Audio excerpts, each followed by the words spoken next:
નમસ્કાર, હું છું જયેશ. લઈને આવ્યો છું આપને ગાંધીનગર લોકસભા મત વિસ્તારની અંદર સૌથી હાઈ પ્રોફાઇલ આ બેઠક રહેશે અને ખરાખરીનો જંગ અહીંથી જામશે. પરંતુ સૌથી મહત્વપૂર્ણ બાબત એ રહેશે કે કહેવાય છે તો ગાંધીનગર લોકસભા મતક્ષેત્ર, પરંતુ તેમાં મહત્તમ અમદાવાદના વિસ્તારો આવેલા છે. જોકે ભાજપનો ગઢ રહ્યો છે આ મત વિસ્તાર અને આ વખતે અમિત શાહ ખુદ અહીંથી લડી રહ્યા છે, ત્યારે આ બેઠક ખૂબ જ મહત્વપૂર્ણ બની રહેશે. તો આવો જાણીએ ગાંધીનગરના એ મતદાતાઓનો મિજાજ કે આખરે તેઓ અહીંના નેતાઓ પાસે શું રાખે છે અપેક્ષા.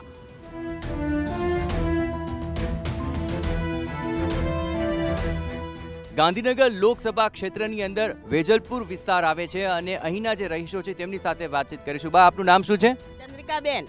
અચ્છા, આ વખતે લોકસભા ચૂંટણી આવી રહી છે, તો અહીં જે સાંસદ છે તે ક્યારે મળવા કરવા આવે છે ખરા? અમે તો જોયા જ નથી ને, ટીવીમાં જોઈએ સાહેબ. અચ્છા, પહેલે અલકાઈ અડવાણી હતા, હવે અમિત શાહ આ વખતે ઉમેદવાર છે. નામ જાણ્યું કે એ આવવાના છે, કે અમિત શાહ આવવાના છે વેજલપુર વિસ્તારમાં, એવું જાણ્યું છે. ટીવીમાં જોઈએ અમે. આ વિસ્તારમાં રોડ, રસ્તા, પાણી તેની કેવી સુવિધા? કઈ બધું તકલીફ જેવું જ છે કે રોડ જ થતા નહીં. જો ના, અમે 5 વર્ષથી અહીં રવાયા, આના પોઝિશન છે લગભગ. સરકાર સાંભળતી જ નહીં અને જે ચેરમેન ચૂંટ્યા નહીં, અમે ચૂંટી લાવી એ બી કામ નથી કરી શકતા. લો, શું કરવાનું? હા, કેટલી તકલીફ પડે અમને પાણીમાં, વરસાદમાં ઘરમાં ઠેઠ પાણી આવી જાય છે. લો, રજૂઆત કરી વાર કેટલી વાર આ પોપટભાઈ રહ્યા પૂછો, બધા ચેરમેનો મોટા મોટા સિનિયર સિટીઝન વાળામાં કંઈ તકલીફ જ થતી નહીં, અમારા પ્રશ્ન સોલ્વ નથી થતા. લો, શું કરું, ક્યાં જવું અમારા? એ માટે નીચે મકાન લીધું. હા, નર્મદાનું પાણી આવવાનું, એ બી પાણી આવ્યું નહીં સર. અચ્છા, તો આખરે કઈ કઈ સુવિધાઓ કઈ કઈ છે તેની લઈને વાત કરો. સુવિધા જ નથી, કોઈ સુવિધા જ નથી. પહેલા બધા કહેતા હતા ખરા, પણ બાકી હવે કોઈ સુવિધા જ નથી. પાણી ભરાય છે, નર્મદાની લાઈન છે, પણ પાણી આવતું નથી. ખાલી લાઈન છે ખરી, પાણી નથી આવતું. ઘરમાં કચરો, અહીંયા બહાર પાણી, પાટલું પાણી ભરાય છે. જેવું ટેન્શન થઈ જાય છે, એટલે કોઈ છે જ નહીં સુવિધા. તો એમ ઢીચણ સુધી પાણી ભરાઈ જાય છે. સવારની ચાલુ થાય ને વરસાદ, ત્યારથી તો ઢીચણ સુધી પાણી ભરાય. છોકરાઓની સ્કૂલો 3-3 દિવસ 4-4 દિવસ સુધી પડી રહે છે. આ વખતે મતદાન કરવા જશો તો આખરે શું ધ્યાનમાં રાખીને મતદાન કરશો? હજી આપણી રીતે જે કરે એ રીતે આપણે મતદાન કરી શકીએ, બાકી તો શું કરી શકીએ? આપણે વિચારવું જોઈએ ને, થોડુંક બી સોસાયટી વાળાનું છે, કોઈ વેજલપુર વિસ્તારનું છે, જ્યાં બી આપણે વિચારે તો થાય ને, બાકી એમને તો ના થાય. આખરે આ વખતે જે લોકસભા ચૂંટણી આવી રહી છે અને આ ક્ષેત્રની અંદર જે વિકાસ કાર્યો થયા છે, તો આખરે પક્ષને ધ્યાનમાં રાખીને મત આપશો કે નેતાને ધ્યાનમાં રાખીને? નેતાને ધ્યાનમાં નહીં રાખીએ અને પક્ષને નહીં રાખીએ, કારણ કે અમારી સોસાયટી આજે 16 વર્ષથી પાણીમાં ડૂબે છે. ત્યારે નેતાઓ તો કોઈ આવતા નથી બજારમાં કે ભાઈ આ લોકોના ઘરમાં પાણી છે, સંડાસમાંથી બાથરૂમ, રસોડામાં પાણી છે, અને વોટ લેવા આવે કોઈ માઇકોલાલ અંદર દાખલ નહીં થવા દેવાનો. અને ભાજપી આવતો બિલકુલ નહીં. એ કિશોરભાઈ અહીંયા જ બેઠો છે, એને બધું દેખાય છે, એના ચમચાઓ અંદર રહે છે, તો એ નહીં આવતો. પાણીમાં ગમે એમ જઈએ આવીએ, છોકરાઓ કઈઠા બુઠા પડી જાય. 108ની વ્યવસ્થા અહીંયા નહીં થતી, 108 નહીં આવતી. અને એ હવે કહે છે કે સ્વચ્છ ભારતને આમ કે ના તેમ ને મોદી કરે. મોદી શું કરે છે? મોદી લોલીપોપ આપે છે, કુણીએ ગોળ ચટાડે છે, ના ઉખડ્યો જાય ના ચાટ્યો જાય, સમજ્યા ને? અચ્છા, જ્યાં સુધી કોઈને અંદર પહેવા જ નહીં દેવાના. જ્યાં સુધી વાત છે અહીં જો વિસ્તારની સ્વચ્છતા કેવી છે? અહીં કાંઈ કશી નથી પહેલા, આ જેવું હોય એવું જ. તમે જોઈ લો ને, ગેટની બહાર સામે જો ઉકેડો છે, ગેટની બહાર સામે ઉકેડો છે કે છે ગાડીઓ લેવા માટે કચરો આવે છે, નકરો ઉકેડો પડ્યો હોય છે, વાસ એવી મારે છે. આખરે બા, તમે આ વિસ્તારમાં છો, અહીં કઈ પ્રકારની કોઈ અગવડ છે કે સુવિધા મળી રહે છે? પાણી સુમામણ સાસીઓ કાંઈ નહીં આવવાતું, સુમામણ સાસીઓ કાંઈ અમારે નહીં આવવાતું. લપટીને પડી જાય, પગ ભાગી જાય. રજૂઆત કરે તો કોઈ સાંભળે છે? આ કોણ આપણે અમારા ગરીબ માણસ ટીપડી આપણે કોઈ ના આપણે ભાઈ. અમે છે લાઈન શેર કહીએ, સાસુ એકને દાડા કાઢીએ. અમે તો આ વખતે મત દેવા જવાના છો? મત બધાને આલીએ છીએ, કશું નહીં આવતું. કોણ અમારી આંકડીએ લેતું નહીં, શું કરીએ? આલીએ છીએ તો આલીએ, નહણો તઈને આલીએ છીએ. આ વખતે શું લાગે છે, તો કોની હાર જીત થશે? કોણ જીતશે, કોણ હારશે? એ તો ઇલેક્શન પછી જ ખબર પડશે, અત્યારે તો કઈ કહી શકાય જ નહીં એમાં તો. અચ્છા, અન્ય સિનિયર સિટીઝન પણ આપણી સાથે છે. દાદા, આપની પાસે આવી રહ્યો છું. આખરે મોદી સરકારની કામગીરી કેવી લાગે છે? મારા રોજી રોટીને રહેઠાણ આવે એવી સરકાર જોઈએ, ગરીબને ગરીબ માણસને ધ્યાન રાખે એવી સરકાર જોઈએ. અચ્છા, તો સરકારે કેવી કામગીરી કરી છે? અહીંના સાંસદ છે, પેલા અલકાઈ અડવાણી હતા, તો તેમની કોઈ કામગીરી દેખાય છે અહીંયા? અહીં તો કશે તે પાણી ભરા કોઈ આવતું જ નહીં સાહેબ. નર્મદાનું પાણી કેટલા પૈસા કે નર્મદાનું પાણી આવતું જ નહીં અમારા. અને 8 આટલું પાણી ભરાય છે આ સોસાયટીમાં, કોઈ જોવા આવતા નહીં. અન્ય સિનિયર સિટીઝન સાથે વાત કરીએ. આખરે અહીં જે વિકાસ કાર્યોને લઈને ઘણી બધી વાતો થશે. હવે વિકાસ કાર્યોને લઈને જોવા જઈએ તો કયો કયો વિકાસ દેખાઈ રહ્યો છે? કોઈ વિકાસ દેખાતો નથી. આ રોડ પર એટલી માટી ઉડે છે, સિનિયર સિટીઝનના નાકમાં બધા તકલીફ પડે છે. કાંઈ હા, આ મંદિર આગળ કચરો કેટલો છે, આ મંદિરની અંદર બહાર જુઓ કચરો જુઓ, ઝાડુવાળા ઝાડુ કાઢતા નથી. અને પાણીની તકલીફ બહુ છે. ચોમાસામાં બધું પાણી ભરાઈ જાય છે. અહીંયા પાણીની 30 લાખ રૂપિયા ખર્ચો કર્યો પણ નર્મદાનું પાણી આવતું નથી અમારે અહીંયા હજુ. આ વખતે અહીં અમિત શાહ ઉમેદવાર તરીકે છે, તો આખરે તેને લઈને શું લાગે છે, કેટલો ફરક પડશે ભાજપને? ભાજપને ફરક પડશે, પણ અહીંયા અમારી જે સોસાયટીની સુવિધા જે જોઈએ એ કોઈ પણ જાતની ભાજપવાળાએ કોઈ અમને આપી નથી. 30 લાખ રૂપિયા અમે ખર્ચ્યા નર્મદાના પાણીના, પણ અમારે પાણી આવતું નથી. તો કોને રજૂઆત કરી એ તમે કહો. હવે રજૂઆતો જે કરવામાં આવે છે તો રજૂઆત ધ્યાનમાં લેવાય છે. આ મોદી સરકાર જે 2014માં આવી અને જે એમને વાયદા કર્યા એમાંથી એક એમનો વાયદો પૂરો નથી થયો.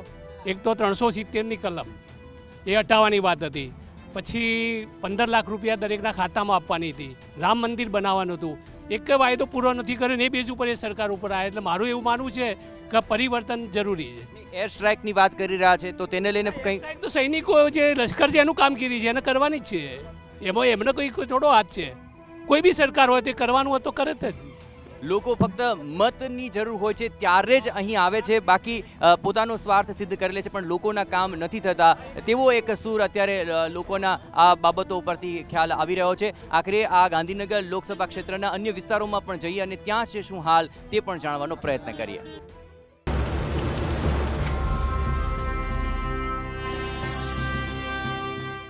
TV9 ગુજરાતીની YouTube ચેનલને સબસ્ક્રાઇબ કરો અને બેલ બટન જરૂરથી દબાવો જેથી દરેક વિડીયોના નોટિફિકેશન તમને મળતા રહે.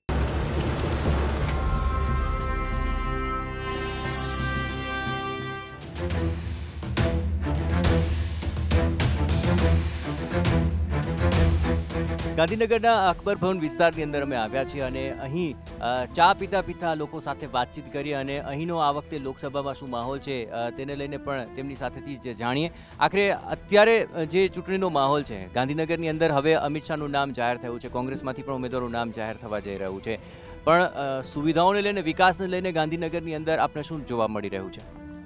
વિકાસ તો 100% ગાંધીનગરમાં થયેલો જ છે. ડેવલપ થયું. તમે ગાંધી મંદિર જુઓ કે ઘણા બધા રોડ રસ્તાઓ જુઓ કે ફેસિલિટીઝ જે 10 વર્ષ પહેલાં નથી એ થઈ છે. પણ એ એમપી જે છે અત્યારે લોકસભાના ઇલેક્શનમાં એના કોઈ લાગે પડતું નથી. જે આપણા જે લોકલ જે ઉમેદવાર છે એમએલએના વિધાનસભા ઇલેક્શનના જે બન્યા છે એનાથી જ થાય છે. કારણ કે એમપી તો જેટલા બી બને હજુ સુધી કોઈ દિવસ અહીંયા આવ્યા જ નથી ઇલેક્શન પછી. જે વાજપેયી સાહેબ હોય કે ભાઈ અડવાણી સાહેબ હોય કે આપણા અમિત શાહ સાહેબ, એ કોઈ દિવસ આવવાના નથી જીત્યા પછી. એટલે એનું તો કોઈ લાગતું વળગતું નથી, તો મોદી સાહેબને જોઈને જ વોટ પડશે.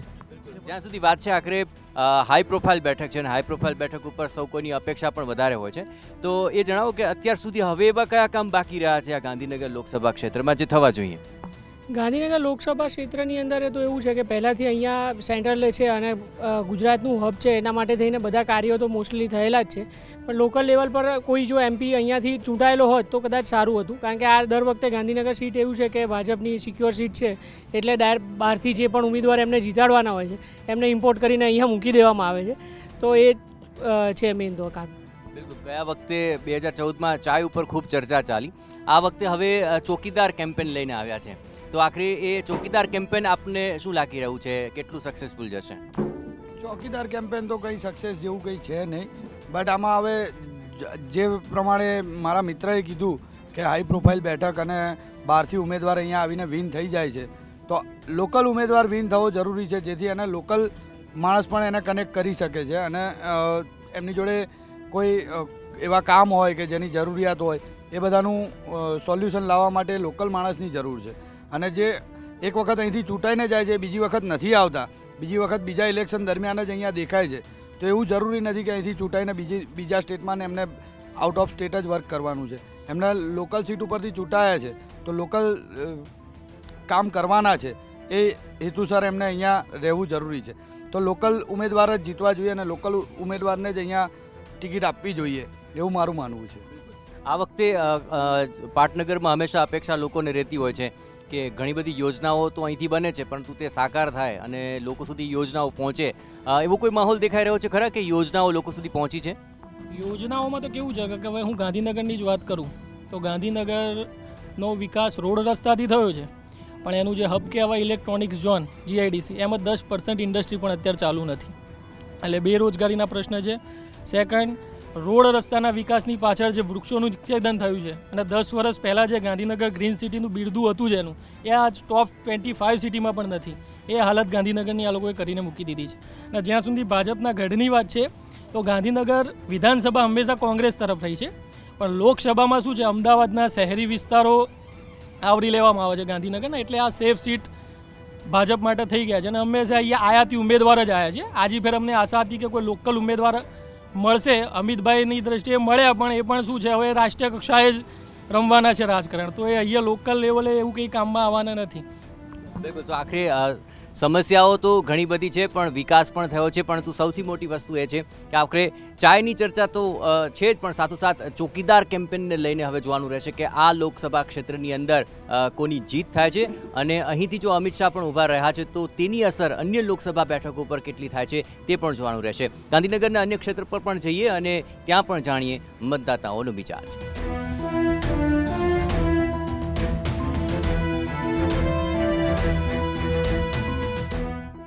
ગાંધીનગર લોકસભા ક્ષેત્રની અંદર એવા યુવા મતદારો પણ છે જે પહેલી વાર વોટિંગ કરવાના છે અને તેમની સાથે પણ આપણે વાતચીત કરીએ. આપનું નામ શું?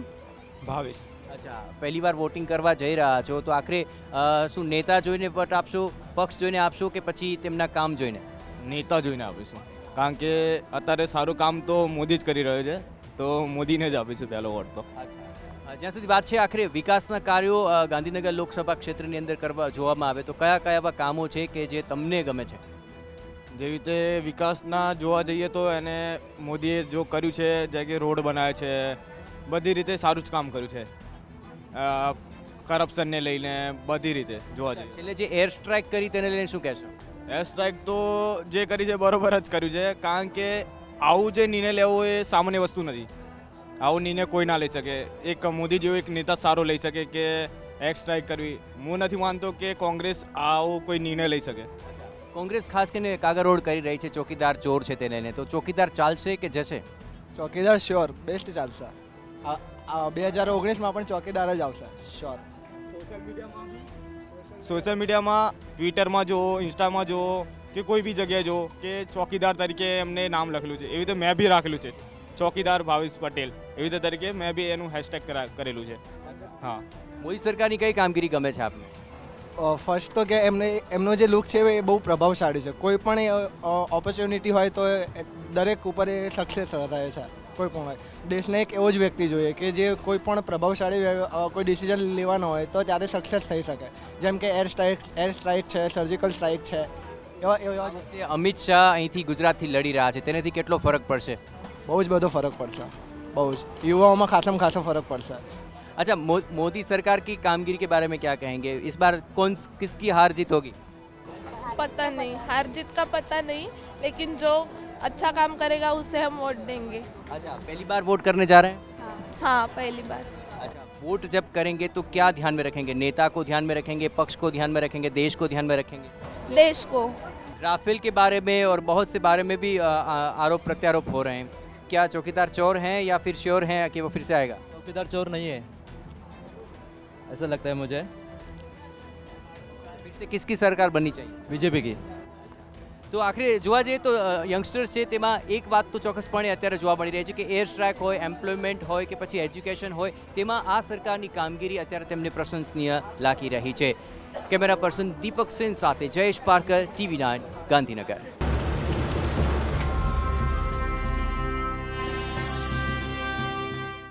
TV9 ગુજરાતીની YouTube ચેનલને સબસ્ક્રાઇબ કરો અને બેલ બટન જરૂરથી દબાવો જેથી દરેક વિડીયોના નોટિફિકેશન તમને મળતા રહે.